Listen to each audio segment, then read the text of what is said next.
গত 3 দিন আগে দেখলাম সিলেটের লাইনে মোট বাসে বাসে মুখোমুখি হয়ে 9 জন মানুষ মারা গেছে। গতকাল হাজীগঞ্জে মাহফিল করতে গেলাম, বালুর ট্রাকে এবং বাসে সংঘর্ষ লেগে 15 জন লোক মারা গেছে। এই যে কুড়ি সমুদ্রের দিকে যাওয়ার পথে মনকশের পারোয়ার পরে এই জায়গাতে কত অ্যাক্সিডেন্ট দেখেছি। এই মুহূর্তে আমাদের মরণ এসে যেতে পারে, এই জন্য মরণ বড় কঠিন, মরণ বড় কঠিন, মরণ বড় কঠিন। আল্লাহ রাব্বুল আলামিন বলেন, মিনহা খালাকনাকুম ওয়া ফিহা নুঈদুকুম ওয়া মিনহা নুখরিজুকুম তারাতান উখরা। এই মাটির ঘর, এই মাটির ঘর কত কঠিন। ডানে মাটি, বামে মাটি, উপরে বাঁশের ছানি, নিচে মাটি, লাইন নাই, কারেন্ট নাই, লাইট নাই, শুধুমাত্র অন্ধকার অন্ধকার। কথা কোন ঠিক কিনা? এতগুলা লাইট লাগাইলাম, ভিতরে আলো লাগতেছে, আলোর বাইরে শুধুমাত্র অন্ধকার। এই অন্ধকার কবরে একা একা কেমনে আমার বাবা পড়ে আছে, অন্ধকার কবরে কেমনে আমার দাদা এত বছর ধরে পড়ে আছে, আমার নানা কেমনে একা একা ঘরে পড়ে আছে। সব বাদ দিলাম, আমি বা কেমনে কবরে একলা একলা পড়ে থাকবো, হারিয়ে যাব। একদিন আমি রবনায় ভুবন চিরদিন, হারিয়ে যাব। একদিন আমি রবনায় ভুবন চিরদিন। ক্ষমা করে দিও তোমরা আমায়, বলো ভুল করে থাকি যদি কোনো দিন, হারিয়ে যাব। রবনায় ভুবন চিরদিন, বাসে বাগানে বা গোরস্থানে হয়তো দিবে মোরে কবর। বাসে বাগানে বা গোরস্থানে হয়তো দিবে মোরে খবর। তোমরা আমায় যাবে ভুলে, রাখিবে না জানি কোনো খবর। পড়বে কি মনে আমার কথা, ফের কোনো দিন হারিয়ে যাব। রবনায় ভুবন চিরদিন, বলো হারিয়ে যাব। রবনায় ভুবন চিরদিন, ক্ষমা করে দিও তোমরা আমায়, বলো তোমরা আমায়। ভুল করে থাকি যদি কোনো দিন, হারিয়ে যাব। রবনায় ভুবন চিরদিন। একটা জবান বন্ধ রাখবেন না, মহব্বতে মায়ার সুরে বলু সুবহানাল্লাহ। হাই রে ও জাজিয়ার বাবা, ও কসবার বাবা, কত মানুষের লাশ কাঁধে নিয়েছো, কত মানুষের গোসল নিজের হাতে দিয়েছো, কত মানুষের কবরে পার যাইয়া মিনহা খলাকনাকুম ওয়া ফিহা নুঈদুকুম ওয়া মিনহা নুখরিজুকুম তারাতান উখরা বলে মাটি দিয়েছো। একবার ভাবছেননি আমার লাশটাও তো কেউ না কেউ কাদের মধ্যে নিবে? কথা বলেন না ঠিক কিনা? আমার লাশটাও তো কাঁধের মধ্যে কেউ করে নিয়ে যাবে। জানাজার মাঠে গেলে দেখবেন মানুষ আপনারে বিদায় দেওয়ার জন্য পাগল পাগল হয়ে যাবে। এই জন্য বন্ধু, মরণ বড় কঠিন, মসজিদের বারান্দায় গেলে যে খাট দেখা যায়, এই খাটটা তোমার পালকি। জোরে কোন ঠিক কিনা? এ বন্ধু, আমার নবী আপনার নবী রাহমাতুল লিল আলামিন বলেন, মানুষের সামনে যখন আজরাইল এসে দাঁড়িয়ে যায়, মানুষ মায়ের কথা বলে যায়, বাবার কথা বলে যায়, দাদার কথা বলে যায়, দুনিয়ার ব্যবসার কথা বলে যায়, বিদেশের কথা বলে যায়, ওই বড় বিল্ডিং বানানোর কথা বলে যায়, শুধুমাত্র সামনে আজরাইল। আজরাইলে দেখা মাত্র হয় রগগুলা ছিঁড়ে যাবে। এই ওয়াজগুলো জীবনে কত করছি রে বাবা, এরপরেও তো আমাদের মাঝে হেদায়েতের আলো বর্তিকা হয় না। তবে একটা কথা মনে রাখবেন, ইদানিং স্ট্রোকের পরিমাণ বেড়ে গেছে, ইদানিং অ্যাক্সিডেন্টের পরিমাণ বেড়ে গেছে। ছোট ছোট পোলাপান হিট স্ট্রোক করে মারা যায়, লিচু খাইতে যায় গলার মধ্যে বিচি লাইগা মারা যায়, পানির মধ্যে জোড়ায় জোড়ায় মারা যায়। এই জন্য বাবার আগে সন্তান মারা যায়, সন্তানের আগে বাবা মারা যায়। জবান খুলে বলুন হায়াতের মালিক কে? এই আওয়াজে মানি না, জবান খুলে বলো হায়াতের মালিক কে? আল্লাহ যদি আমরা ইচ্ছা করে জুমার দিন মরণ দিতে পারে কি পারে না? আল্লাহ যদি আমরা ইচ্ছা করে ওই রমজান মাসে মরণ দিতে পারে কি পারে না? এই জন্য আল্লাহর কাছে সব সময় জান্নাতুল ফেরদাউস চাইবেন, সব সময় জান্নাতুল ফেরদাউস চাইবেন। আল্লাহ আমরা জান্নাতুল ফেরদাউস দিও। চাওয়ার সময় বড়টা চাইবেন, বলুন দেওয়ার মালিক কেডারি? এই জন্য আমার নবী আপনার নবী বলেন, আজরাইলে যখন সামনে দাঁড়ায়া যাবে, তখন পাশে আপনজন বসে থাকবে। ওই মানুষটা ঘরের কেউ কষ্টের যন্ত্রণার ভাগ নিবে না রে। আমার নবী আপনার নবী বলেন, রুহু নেওয়ার সময় তো কষ্ট হবেই, কিন্তু রুহুটা নেওয়ার আগে একটা সাকরাতুল মউত আছে। আজরাইল তোমার ধাও মারতে মারতে মারতে মারতে কোন জায়গায় নিব জানোনি? যেই জায়গায় তোমার মরণ লেখা আছে, যেই জায়গায় আপনার মরণ লেখা আছে, ওই জায়গার মধ্যে ধাও মারবে। ওই মুহূর্তে মানুষের গলাটা শুকায়া যাবে। আল্লাহ এত বিকট আজরাইল, পাগুলো হলো জমিনে, মাথা থাকবে আসমানি। এত ভয়ঙ্কর আজরাইল তোমার সামনে দাঁড়ায়া গেলে গলাটা এমন ভাবে শুকায়া যাবে। আমার নবী আপনার নবী বলেন, 7 সমুদ্র 13 নদীর পানি যদি মুখের মধ্যে ঢাইলা দেয়, এরপরেও পানি তৃষ্ণা মিটবে না। ঘরের মানুষ মনে করবে পেটের ব্যথাই বুঝি কাঁদতেছে, না না। ঘরের মানুষ মনে করবে মাথা ব্যথাই বুঝি কাঁদতেছে, না না। তারে তো জমে ধরছে। কথা কোন ঠিক না বেঠি? এ আজরাইল ভয়ঙ্কর ভাবে তার দাও মারবে। আমার বাবার কাছে বুঝি এমনি আইছে রে, দাদার কাছে বুঝি এমনি আসছে, জাজিয়ারা বুঝি এমন ভাবে আসবি। এমন কোন গ্রাম নাই, এমন কোন ঘর নাই আজরাইল আসে নাই রে। এই আজরাইল না জানি আজকে ফার্স্ট গ্যালারিতে যারা বসছি, কার কাছে জানে আজরাইল সবার আগে চলে আসে। ধরুন না আজকে আজরাইল আসলো, আপনার মরণ হয়ে গেল। মরণ হওয়ার পরে দেখবেন একটা লোক বাজারে চলে গেছি, বাজারে যাইয়া কাফনের কাপড় টানবেন, লাল না সাদা? কথা কয় না কি লাগে? আর বড় করে এখন লাল না সাদা? হায় হায় হায় হায়, সাদা কাফন আনার জন্য একজন চলে যাবে, কুটি বাজার থেকে মাইক ঠিক করে মাইকিং এর জন্য চলে যাবে। শুধুমাত্র তাই নয়, কেউ বড়ই পাতার গরম জল করার জন্য রেডি হবে, কেউ গোসলখানায় পর্দা টানাবে, কেউ আবার জানাজার মাঠের মধ্যে মাইকিং করে দিবে, কেউ আবার কবর কুড়ার জন্য চলে গেছে। এমন একটা আনুষ্ঠানিকতা আমাদের সামনে অপেক্ষা করতেছি। এটাই হলো আসল নায়রের আনুষ্ঠানিকতা। কথা বলেন ঠিক কিনা?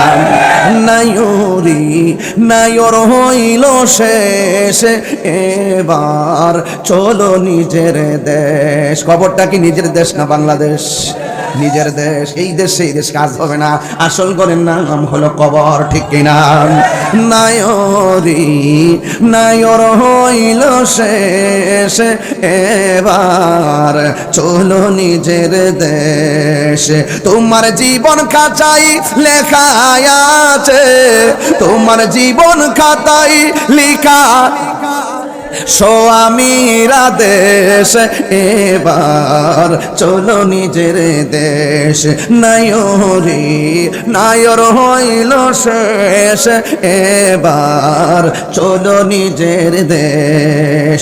তোমার জীবন খাতায় লেখা আছে, তোমার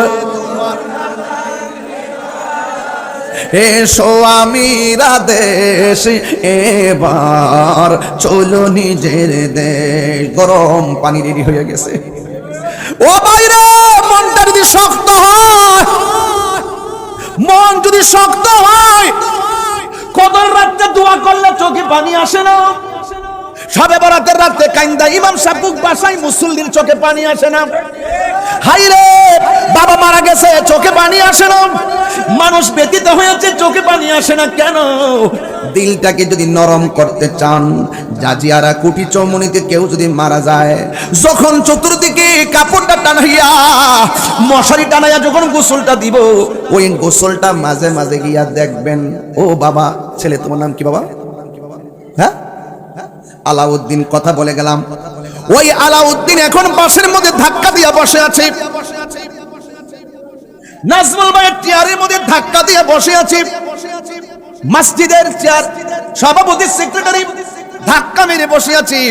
মারা যাওয়ার পরে একটু গোসলখানায় যাবেন, যাইয়া বলবেন, আলাউদ্দিন, ও নাজমুল সাহেব, দেখছি হাত লড়াইছেন এতদিন। ও তাহিরি, জীবন থাকার সময় এতভাবে হাত লড়াইছো, আমি মারা গেলে গোসলখানায় গিয়ে দেখবেন আমার হাত লড়ে না। তিনবার কোন আল্লাহ।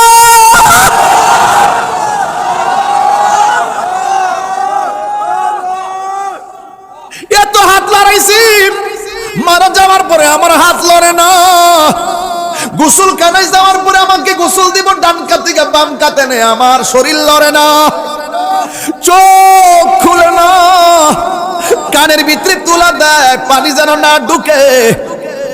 মনে মনে বলবেন, তাহিরি হুজুর একটু কথা কন না, কিন্তু জবান দিয়া কথা আসে না। মৃত্যুর পরে গোসলখানায় যাওয়ার পরে যখন তাকাইবেন, তখন বুঝবেন মানুষ কত অসহায়। হাত রাইকাও লড়ে না, পা থইয়াও চলে না, চোখ থাইকাও দেখে না, জবান থাইকাও কথা বলতে পারে না। মানুষ কত অসহায়।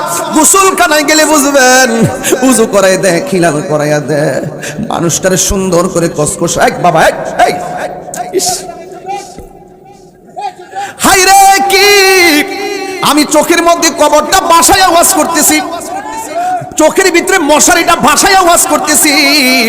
মনে হয় যেন এই মাহফিলটা আমার শেষ মাহফিল, খুব ক্লান্ত, চিল্লাইতে পারি না। এরপর আল্লাহর জন্য জীবন কুরবানি দিতে রাজি আছি। এরপর বলতেছি, শুনে যান, ও যুবক, গোসলখানায় যাওয়ার পরে মশারি টানাই কি টানাই না? মসজিদের পালকিটা আসে কি আসে না? আহা, গোসল দেওয়ার পরে কাপড়টা সুন্দর করে পরাইবো, মাঝে মাঝে গোসল দিতে যাবেন। যাওয়ার পরে গোসলখানায় যাইয়া মানুষের গোসলের পানিটা আলগাইয়া দিবেন। গোসলখানায় যাইয়া শরীক হবেন। আমার নবী, আপনার নবী বলেন, যারা লাশের গায়ে কাফন পরাইয়া দেয়, যারা কবরের মধ্যে লাশটারে শোয়া দেয়, আমার আল্লাহ রাব্বুল আলামিন তার জন্য জান্নাতি জামা রেডি করে রাখে। অনেকে নামতে চায় না, অনেকে গোসলখানা যায় না ভাই, অনেকে ভয় পায়। মুসলমানের ঘরে জন্ম নিয়েছি, আজকে গোসলখানায় গেলে কেমনে মুসলমানদের মৃত্যুর পরে গোসলটা করায় যদি জিজ্ঞেস করি, 99% গোসলটা কেমনে করা সেটাই বলতে পারবেন। কপাল খারাপ, কপাল খারাপ, আমাদের নসিব খারাপ। আমরা মুসলমান হয়েছি, আইডেন্টিফাই করতে পারি না আমরা কত শ্রেষ্ঠ জাতি। আমরা ইসলাম পেয়েছি, আইডেন্টিফাই করতে পারি না ইসলাম কত দামি জিনিস। আমরা হোলি কোরআন পেয়েছি, আইডেন্টিফাই করতে পারি না কোরআন কত নিয়ামত। আমরা এমন রাসূল পেয়েছি যিনি সর্বশ্রেষ্ঠ রাসূল, সবসে আউলা ওয়া আলা। हमारा नबी आसमान ही पर सब नबी रह गए, अर्श आजम पे पहुंचा हमारा नबी। आइडेंटिफाई करते पारी ना, আমরা দুর্ভাগা, দুর্ভাগা।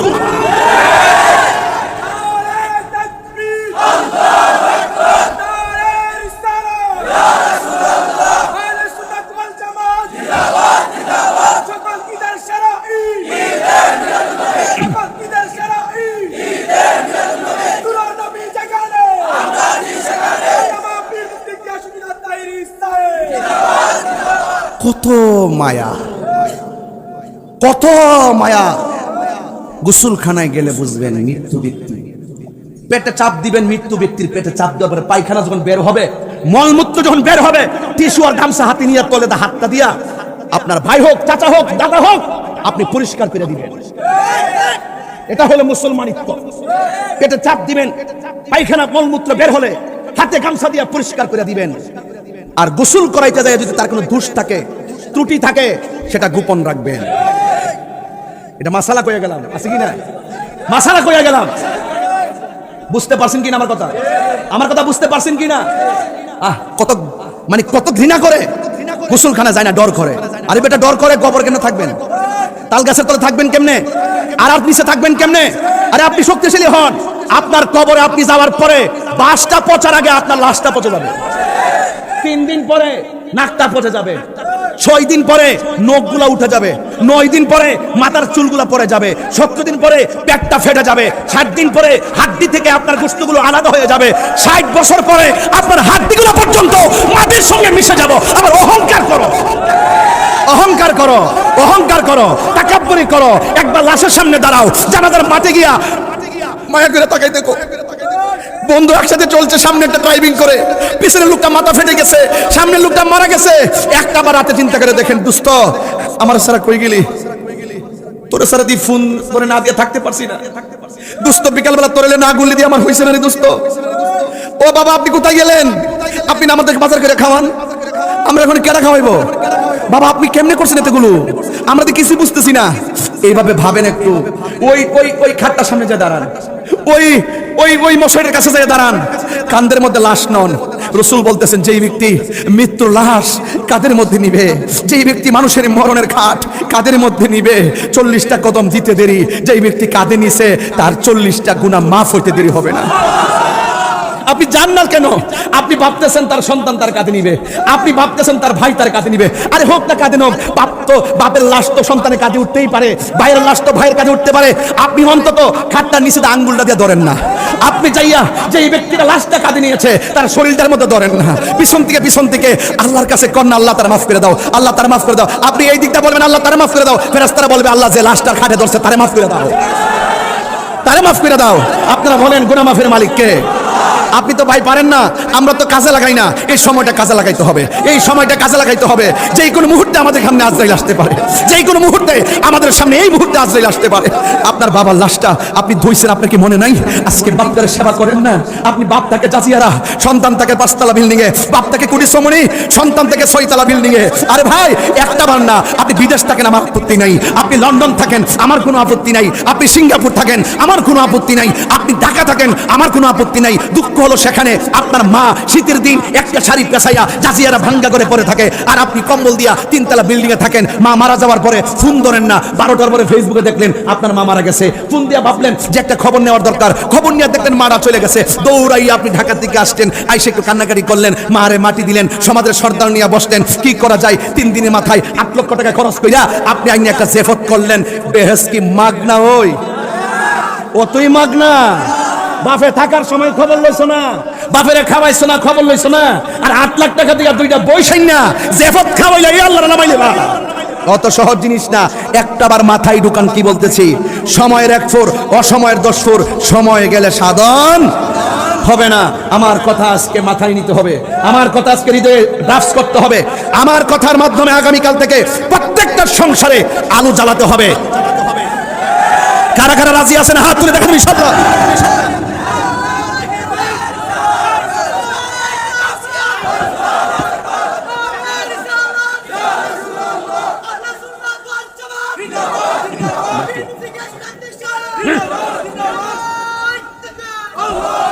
ভাই জাজিয়ার মানুষ, কুটি সমনির মানুষ, খারার মানুষ, আপনারা কি আমার প্রতি রাগ করতেছেন? আপনার বিবেক কি বলে? আপনার বিবেক কি বলে? আপনি সারা জীবন মানুষের খবর নিবেন না, আর মা বাবার খবর নিবেন না।